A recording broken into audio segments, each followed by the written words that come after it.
Well, first of all, we got to kind of go back a little bit and look at last year. Alex Schistler is one of my upperclassmen, and he keeps reiterating that last year they had 4 men sprinters, just 4 guys. And so the fact that we have 9, we already, moved up a little bit on the ladder and kind of stepped up the curve, so to speak. But Alex is one of the guys that I'm looking forward to having a good year in the 400. Sam Reiser is another young man. He's a freshman from Australia that I expect to have some good things happen in the 400.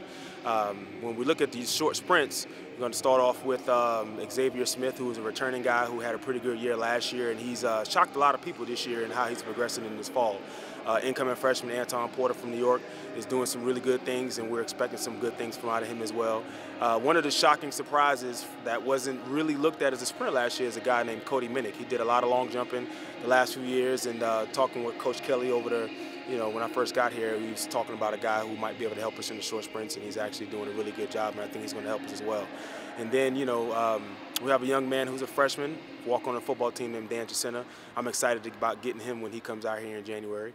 And, that's pretty much the men's sprint group in a nutshell. David Merrington is a young man that's going to help us in the 400 hurdles once we get to the outdoor season.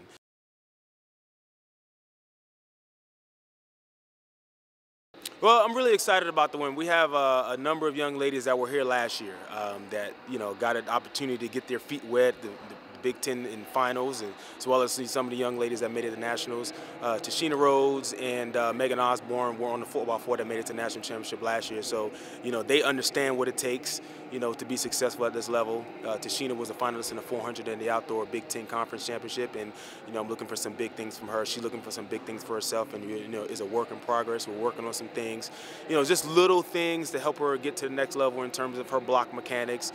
She was a young lady that made it to the final in the 400 last year and didn't even use blocks, and so that's something that we're introducing into her, and I'm seeing some really good results right now from her in that.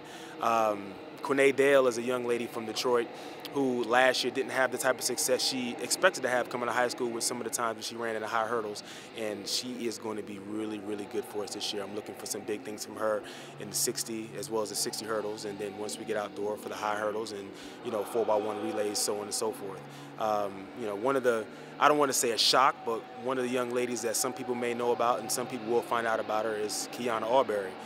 She's a young lady that came in from Bahamas, and her potential is limitless. I've never had a female athlete with the size, the strength, and the ability that she has, and so I'm just excited every day I come in rubbing my hands, thinking about what is, what could come out of this workout that we're having, and what we're looking forward to doing, and I'm really excited about that young lady. We have some other young ladies that's going to help us out a little bit. I think Lauren Costa is a freshman short sprinter that will help us on a relay. She's got to work on some technical things, but she's moving right along, and she's been a great person to help with Kiana and Quinay.